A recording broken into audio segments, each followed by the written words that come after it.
and welcome to the Janz Report. My name is Austin. Today I want to do a video about 10 federal Liberal Party scandals that have occurred in the past and present. No Canadian party is completely free of scandals. For example, the Conservative Party has had its fair share of scandals, such as the one with John A. Macdonald taking bribes. But enough about conservative scandals. Let us begin. Coming in at number 10 goes back to the Liberal government of one of Canada's best prime ministers, William Mackenzie King, who managed to hold on to minority government for a long amount of time. In 1926, in what would become known as the King-Byng Affair, a constitutional crisis broke out. In 1925, King advised Governor General Julian Byng to call for a general election. The Governor General agreed to the request, and the Conservatives, led by Arthur Meighen, achieved a clear victory. William Mackenzie King refused to step down and was accused by the Conservative Party as trying to hold on to power. This scandal would hurt the King government, which would be briefly replaced by a majority Conservative government, which would be defeated by William Mackenzie King at a later date. Coming in at number 9 is another scandal that involved the King government.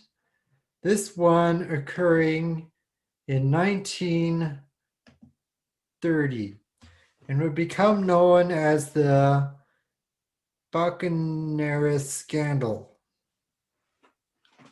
This scandal had to do with the Buccaneers Light, Heat, and Power Co.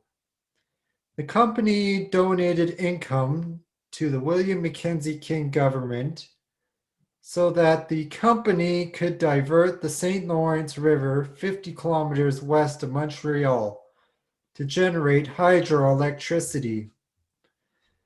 The various House committees investigated the allegations of using bribery to achieve a goal that would later find that the donations did not have any effect on the power policy of the King government. It did lead to the resignation of one member of the Canadian Senate and led to the dismissal of Liberal campaign treasurer and the creation of the National Liberal Federation, which makes up the current Liberal Party.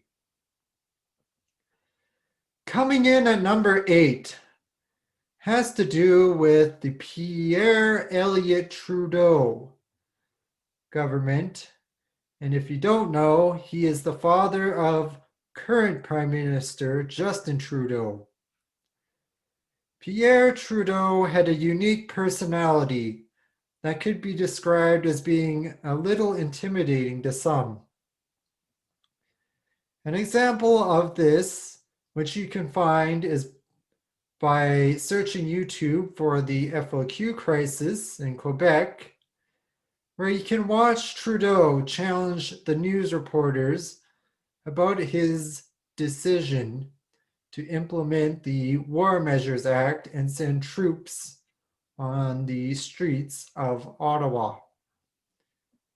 In 1971, during a debate in the House of Commons about how to deal with Canadian unemployment, Conservative MP Alexander Lincoln accused the Prime Minister of saying the F-bomb during the discussion.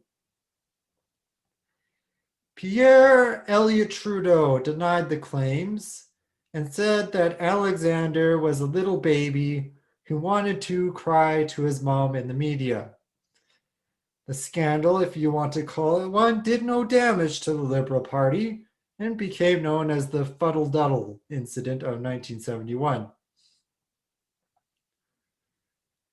Coming in at number 7 was the Harborgate scandal, which sounds close like the Watergate scandal in the US. Anyways, the Harborgate scandal occurred in 1974, once again during the leadership of Pierre Elliott Trudeau and the Liberal Party. Former Harbor Commissioner Ken Elliott and his accountant and 3 others were charged with fraud, conspiracy, and served time in jail. The federal government had originally hired a firm to dredge Hamilton Harbor, and the investigation into the incident revealed that there were kickbacks and that $4 million was wasted on unnecessary work. The event also led to one of Trudeau's ministers, John Munro, to tender his resignation, which was not accepted, and those involved in the incident were exonerated. Coming in at number 6 is the Francis Fox affair of 1978, who also served as the Solicitor General in the cabinet of Pierre Elliott Trudeau. Francis Fox had some marriage issues with his wife, Joanne Pennefather, who he married in 1965. His marriage started to show that something was wrong in 1974 when his wife no longer wanted to have the role of a political spouse.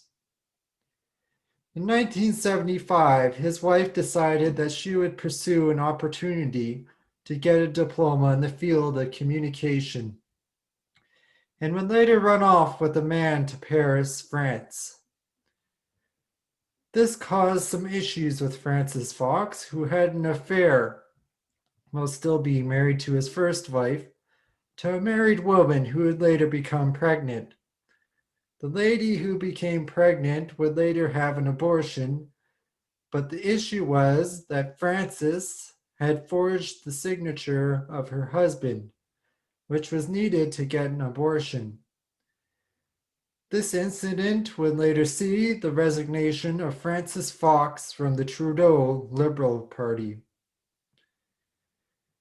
Coming in at number 5 on our list of the Liberal Party scandals had to do with former leader Jean Chrétien and would become known as the Shawnagate scandal that occurred in the year 1999.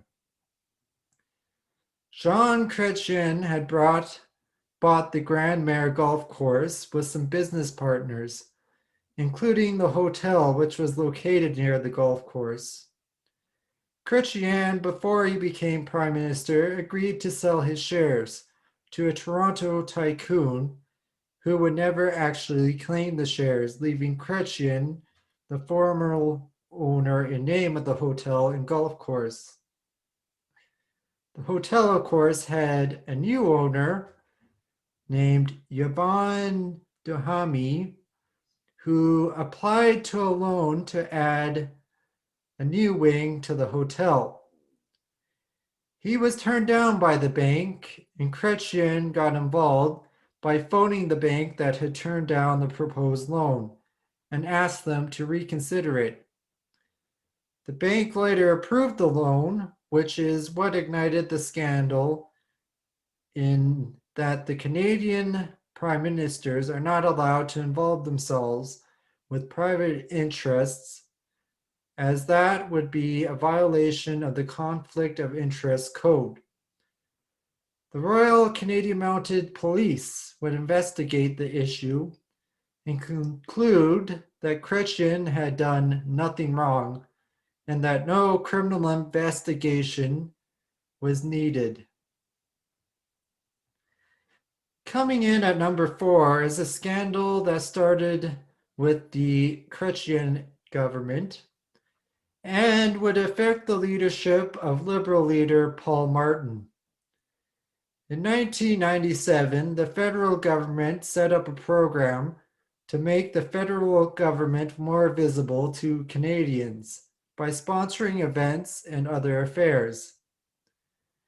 Things did not turn out well for the Liberal Party, and that most of the money went to the liberal communication agencies, which is only part of the scandal. The main problem was that the liberal government handed out contracts to other companies without holding a proper bidding system and paid money for work that was not actually completed.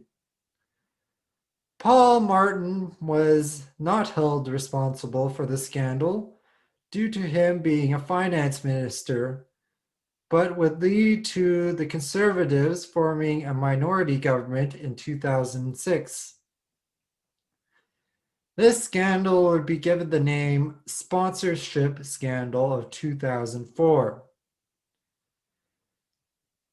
Coming in at number 3 is the Gruel tapes of 2005, which you could argue is a form of government corruption. In 2005, the Liberal Party risked losing a confidence vote on the proposed budget and decided that they would pay Gurmeet Singh Gruel and Berlinda Stornik to cross the floor to the Liberal side.